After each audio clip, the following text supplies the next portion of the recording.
আসসালামু আলাইকুম। আমার চ্যানেলে আপনাদের সকলকে স্বাগতম। বাংলাদেশ আওয়ামী লীগ একাই ১০০। কেন জানেন? এই বাংলাদেশ আওয়ামী লীগ এই দলটার নেতৃত্বেই কিন্তু আমরা এই বাংলাদেশের স্বাধীনতা পেয়েছি। এই একটা দলের নেতৃত্বেই বাংলাদেশের মানুষ মুক্ত হয়ে বাঁচতে শিখেছে। আর এই বাংলাদেশ আওয়ামী লীগকে নিশ্চিহ্ন করার প্ল্যানিং চলতেছে। এটা আদৌ বাংলাদেশে কখনোই সম্ভব না। এটা কল্পনাতেও ভাবা যাবে না। ৫ই আগস্ট শেখ হাসিনাকে ষড়যন্ত্র করে পতনের পর বাংলাদেশ আওয়ামী লীগের যত অফিস আছে বিভিন্ন জেলা উপজেলা সকল ভেঙে চুরে তছনছ করে দেওয়া হচ্ছে এবং বাংলাদেশ আওয়ামী লীগের প্রধান অফিস যেটা আছে ধানমন্ডি ওইখানেও সকল অফিস ধ্বংস করে দেওয়া হয়েছে। তবুও কি বাংলাদেশ আওয়ামী লীগ দমে গিয়েছে? দমে যায়নি। বাংলাদেশ আওয়ামী লীগ আরো শক্তি নিয়ে ফিরে আসার চেষ্টা করতেছে। বাংলাদেশ আওয়ামী লীগকে যতবারই দমিয়ে রাখার চেষ্টা করা হয়েছে, বাংলাদেশ আওয়ামী লীগ তার থেকে দ্বিগুণ শক্তি নিয়ে ফিরে এসেছে। এইবারও তার ব্যতিক্রম নয়। ডেভিল হান্টের নামে বাংলাদেশের মধ্যে বাংলাদেশ আওয়ামী লীগের সাধারণ নিরীহ যত কর্মী আছে সকলকে নির্বিচারে গণহারে অ্যারেস্ট করা হয়েছে। বাবাকে না পেয়ে ছেলেকে অ্যারেস্ট করেছে, স্বামীকে না পেয়ে স্ত্রীকে অ্যারেস্ট করেছে এবং ছেলেকে না পেয়ে ফ্যামিলিকে হ্যারাসমেন্ট করেছে। কেউ তার বাইরে ছিল না। সকলেই এসব কিছু ফেস করেছে। দলের একদম নিম্ন কর্মী থেকে এখন একদম কেন্দ্রীয় নেতা পর্যন্ত। তারপরও বাংলাদেশ আওয়ামী লীগের সাধারণ কর্মীদের বিন্দুমাত্র কনফিডেন্সে হোঁচট খায়নি। যত গ্রেপ্তার করতেছে তত বাংলাদেশ আওয়ামী লীগের সাধারণ কর্মীরা অ্যাক্টিভ হচ্ছে। এখনো বাংলাদেশ আওয়ামী লীগের কোনো কর্মী অ্যাক্টিভভাবে রাজপথে নামতে পারতেছে না।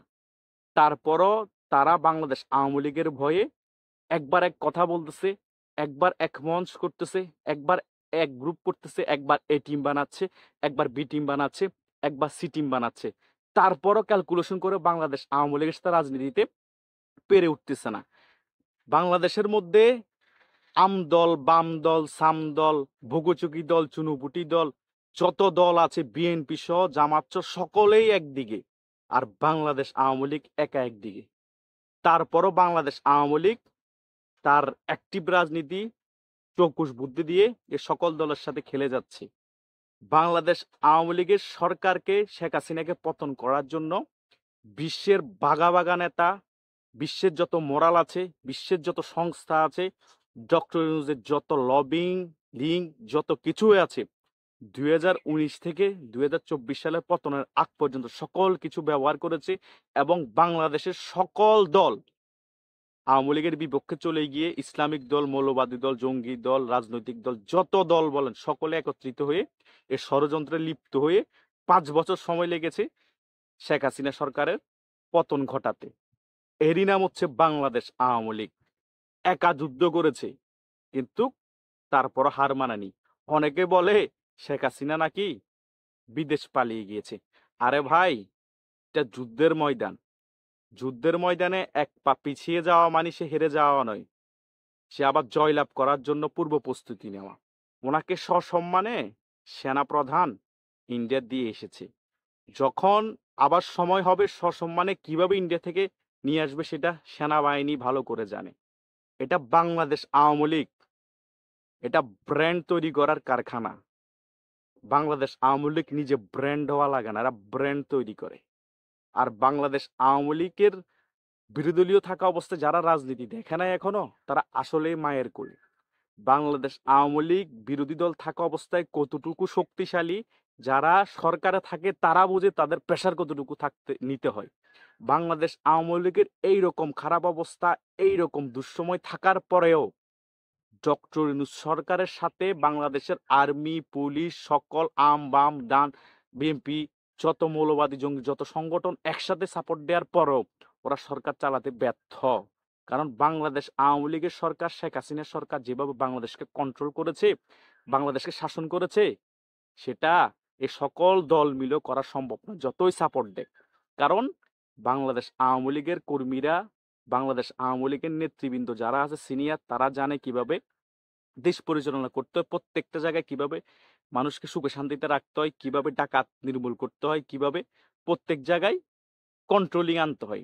এটা শেখ মুজিব আদর্শ যারা ধারণ করে তারা সেটা ভালো করেই জানে। হ্যাঁ, আপনারা বলতে পারেন বাংলাদেশ আওয়ামী লীগের মধ্যে অনেক টোকাই শ্রেণীর লোক আছে, চাঁদাবাজ আছে, ইয়েবা ব্যবসায়ী আছে। হ্যাঁ, থাকতেই পারে। তারা কোনো দলের না।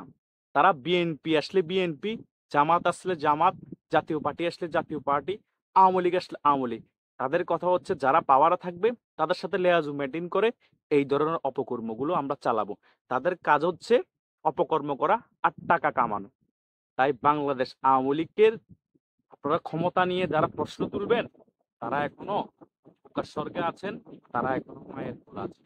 বাংলাদেশ আওয়ামী লীগ একাই একশো, সেটা আবারও প্রমাণিত, সামনে আরো প্রমাণিত হবে। বাংলাদেশ আওয়ামী লীগের যত কর্মীকে অ্যারেস্ট করবেন, বাংলাদেশ আওয়ামী লীগের যত কর্মীকে দমিয়ে রাখার চেষ্টা করবেন, তত বেশি বাংলাদেশ আওয়ামী লীগ শক্তি নিয়ে ফিরে আসবে। বাংলাদেশ আওয়ামী লীগ শক্তি নিয়ে ফিরে আসবে মানে এই না যে মানুষের ক্ষতি করবে, আপনাদের মতো জঙ্গি হামলা করে ঘরবাড়ি জ্বালিয়ে দিবে। বাংলাদেশ আওয়ামী লীগ শক্তি নিয়ে ফিরে আসার মানে হচ্ছে বাংলাদেশ থেকে রাজাকারবাদ নির্মূল করবে। বাংলাদেশে রাজাকারের ঠাঁই হবে না এবং জনমানুষের নিরাপত্তা দিবে এবং মানুষ বুক ফুলিয়ে আবার আগের মতো রাস্তায় চলাফেরা করতে পারবে। ধর্ষণ হবে না, লুটপাট হবে না, ডাকাতি হবে না। সকল কিছু দমনে বাংলাদেশ আওয়ামী লীগ কাজ করে যাবে। আগেও কাজ করেছে, এখনো কাজ করবে। তাই বাংলাদেশের মধ্যে শেখ হাসিনার মতো নেতৃত্বের প্রয়োজন আগেও ছিল, এখনো আছে, বর্তমানেও থাকবে। কারণ আমি তো আগেই বলেছি বাংলাদেশ আওয়ামী লীগ ব্র্যান্ড তৈরির কারিগর। বাংলাদেশ আওয়ামী লীগ থেকে বাংলাদেশের সকল ব্র্যান্ড তৈরি হয়েছে। মুক্তিযুদ্ধ তো বাংলাদেশ আওয়ামী লীগের নেতৃত্বেই হয়েছে। বিভিন্ন দলের মধ্যে যত বড় বড় গলায় কথা বলে যারা মুক্তিযোদ্ধারা আছে বাংলাদেশ আওয়ামী লীগ থেকে সরে গিয়ে অন্য দলে গিয়েছে, তারাও কিন্তু বাংলাদেশ আওয়ামী লীগের প্রোডাক্ট। তারা আজকে অহংকার করে বলতেছে আমি মুক্তিযুদ্ধ করেছি, সেক্টর কমান্ডার ছিল ওই সেক্টর কমান্ডার ছিল। সকলেই কিন্তু বাংলাদেশ আওয়ামী লীগের নেতৃত্বেই ছিল। এই জিয়া রহমানও কিন্তু বাংলাদেশ আওয়ামী লীগের দল করে নাই, কিন্তু উনি আর্মি থাকলেও বাংলাদেশ আওয়ামী লীগের নেতৃত্বেই তো তার মুক্তিযুদ্ধ করতে হয়েছে। যত আর্মি বলেন, দলীয় অনেক দলের নেতা বলেন, সকলেই তখন বাংলাদেশ আওয়ামী লীগের নেতৃত্বে ছিল। 1972 সালে বাংলাদেশের মধ্যে 96% বাংলাদেশ আওয়ামী লীগ করতো, 4% জাসদ বাসদ আরো বিভিন্ন জামাত ইসলাম বিভিন্ন দল অন্যান্য দল ছিল, 4% মাত্র। সেখান থেকে ছুটে বিভিন্ন দল হওয়ার পরে শেখ মুজিব মারা যাওয়ার পরে 75-এর পরে আপনার জিয়াউর রহমান তার নতুন দল করার পরে এরপরে জাতীয় পার্টি হয়েছে। এরপরে বিভিন্ন জায়গায় আওয়ামী লীগ থেকে বিভিন্ন লোকজন ছুটে গিয়ে বিভিন্ন দলে যুক্ত হয়েছে। তারাও কিন্তু আওয়ামী লীগ থেকে ব্র্যান্ড হয়ে গিয়ে ওইসব দলে যুক্ত হয়েছে, নিজের দল খুলেছে। এরই নাম বাংলাদেশ আওয়ামী লীগ। তাই আমি সবসময় বলি বাংলাদেশ আওয়ামী লীগ একাই একশো। বাংলাদেশ আওয়ামী লীগকে দমিয়ে রাখা, দমন করে রাখা, কোণঠাসা করে রাখা খানিকের জন্য করতে পারবেন, চিরতরে পারবেন না। আর বাংলাদেশ আওয়ামী লীগ আবার যখন ফিরে আসবে 10 গুণ শক্তি নিয়ে ফিরে আসবে এবং বাংলাদেশের মানুষকে সুখে শান্তিতে রাখার জন্য যা কিছু করার সকল কিছু করবে আর বাংলাদেশ থেকে রাজাকারবাদ নির্মূল করবে। ধন্যবাদ সকল।